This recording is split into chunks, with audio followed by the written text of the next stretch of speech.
तासाचा प्रवास मला वाटतं 24 तासावरती गेलेला आहे आणि जवळपास 1400 किलोमीटर प्रवास आपला झालेला आहे. ते शेरकर मॅडम आलेले आहेत जो आपल्या सगळ्या ट्रिपचं प्लॅनिंग करतात आणि मामुंडकर ताई आहेत आणि त्यांचा मुलगा आहे चिन्मय.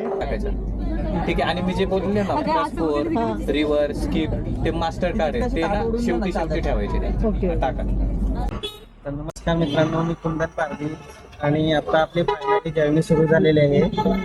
आपण आता जात आहोत चर्चगेटवरून छत्रपती शिवाजी महाराज टर्मिनलमध्ये आणि तिथून आपली पंजाब मेलची आता ट्रेन आहे. आणि बघा आपण आता इधर से ना, तर आपण CSMT ला आता आपण पोहोचलेलो आहोत आणि बघूया आता आपला प्रवास कसा होता. मुंबई CSMT स्टेशनवर आम्ही पोहोचलो होतो. पुढील काही दिवसांसाठी एका खास प्रवासाची सुरुवात इथूनच होणार होती. तब्बल 1400 किलोमीटरचा प्रवास करून आम्ही भारतातील सर्वात प्रसिद्ध स्मारकांपैकी एक असलेल्या ताजमहालला भेट देण्यासाठी निघालो होतो. मात्र ताजमहालपर्यंत पोहोचण्याआधी आमचा जवळपास 24 तासांचा रेल्वे प्रवास होता. त्या प्रवासात अनेक ठिकाणी वेगवेगळे अनुभव आणि खूप साऱ्या आठवणी आमची वाट पाहत होत्या. तर चला मुंबई ते आग्रा या प्रवासाला सुरुवात करूया. ती कॅन्सल केली आपण. कोण दुसरा आला ना तर मग त्याला आपली खूप आले, हे नवीन मेंबर आले. तुम्ही किती वाजता आलेले? एका आत्ताच बॅगा टाकतोय. कुठले तिथे एक आहेत आपले 53 ना. आम्हाला तो पण ते बघूया बघूया. 8:30 पर्यंत तुम्हाला कंपनी देऊ शकतो मी. 8:30 वाजेपर्यंत. आता आपला भाऊ आपल्याला जोडायला आलेला आहे. तो सुद्धा येणार आहे मागून संडेला. पुढचं दिसतंय. दिसतंय सगळं. अच्छा 360 आहे काय? सगळ्या दिसतं. तो सुद्धा संडेला येऊन जॉईन होणार आहे आपल्याला आग्र्याला जॉईन होईल ना. उद्या दिवशी. उज्जैन जाणार. कुठे जाणार? नाही, मी कोटापर्यंत. तुम्हाला आता ॲक्च्युली आपला प्रवास सुरू झाला आहे. मामुंडकर सर आलेले आहेत आम्हाला सोडायला. त्यांचा प्लॅन कॅन्सल होता, त्यांना पण घेऊन जायचं होतं पण त्यांनी कॅन्सल केले त्यांच्याशी. तर बघूया आपण त्यांना फोटो पाठवू आणि एन्जॉय जर्नी, हॅपी जर्नी.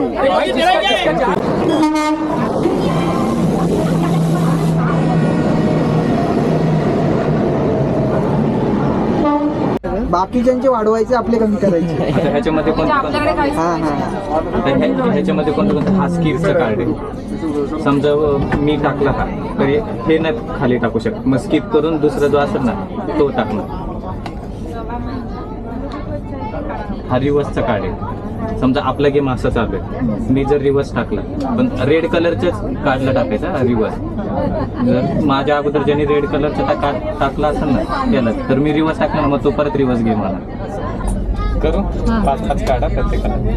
स्वतःहून काढायची तुम्ही. पहिलं असं काढायचं कार्ड जास्त झाले तरी काय नाही. पहिला राऊंड माफ कार्ड जास्त झाले. इथं कोण शिक्षण देणार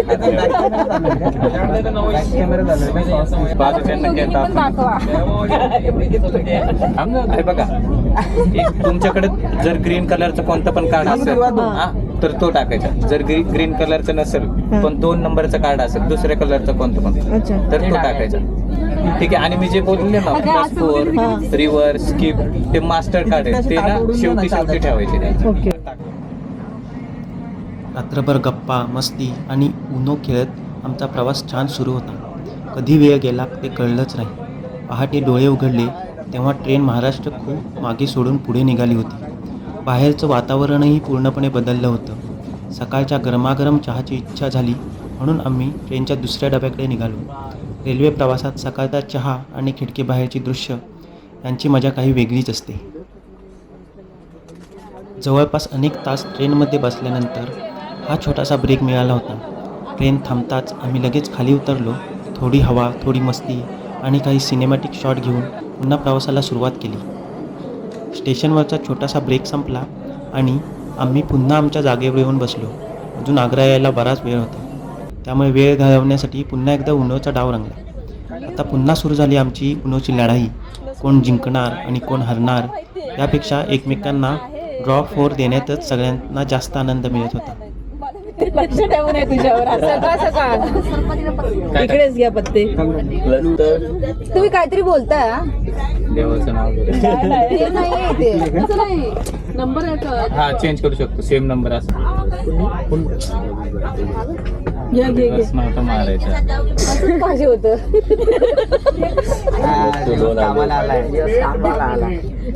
दिवस मारला ओके काम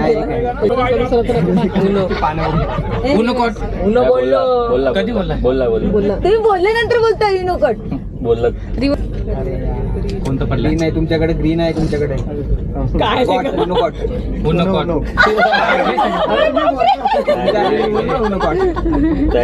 टाकायला बोललो तुम्हाला? शेवटचा पत्ता कोणता टाक.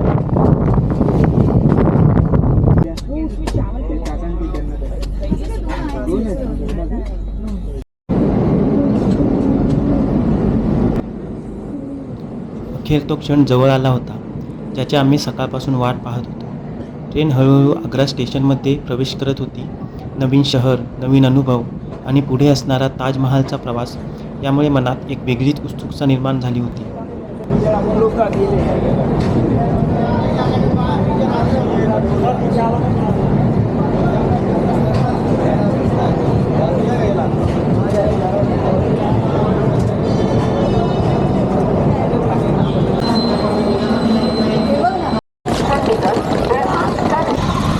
फायनली आपण पोचलो आहोत आग्राला. आहे बघा, आय लव्ह आग्रा. आणि बघूया आता आपण आत्ताच पोचलो आणि बघूया आता आपल्या बॅगा वगैरे पुढे हॉटेलला गेलेले आहेत. आणि आता आपण तर मित्रांनो फायनली आता आपण आग्र्याला पोचलेलो आहोत. आणि आपण आता बघा जवळपास 10 वाजलेत ना, 10 वाजलेले आहेत. आणि आता मी जेवायला आलेलो आहोत. आपला 22 तासाचा प्रवास मला वाटतं 24 तासावरती गेलेला आहे. आणि जवळपास 1400 किलोमीटर प्रवास आपला झालेला आहे. इथे आपल्या ग्रुपमधील सगळे मेंबरची ओळख आपण झाली नव्हती. तर आता फायनली आपण ओळख करणार आहोत सगळ्यांची. पहिल्या म्हणजे आपल्या शेरकर मॅडम आलेले आहेत, जो आपल्या सगळ्या ट्रिपचं प्लॅनिंग करतात. तर आम्ही त्यांच्यामुळे बरेच फिरलेलो आहोत.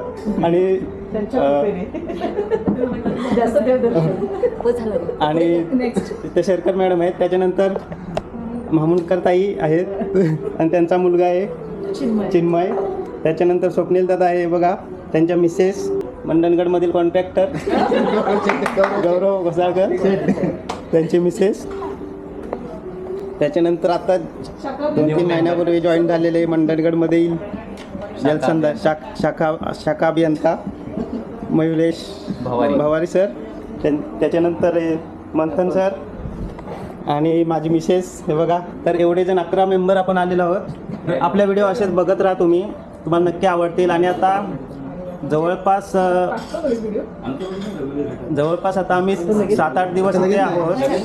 7-8 दिवस आम्ही फिरणार आहोत. आग्रा, मथुरा, वृंदावन सगळे पॉईंट करणार आहोत. तर तुम्ही नक्की आपल्या या मथुरेच्या सिरीजमध्ये जॉईन राहा. नक्कीच तुम्हाला व्हिडिओ आवडतील. चला आता भेटूया पुढच्या व्हिडिओमध्ये आग्रा ताजमहाल बघायला.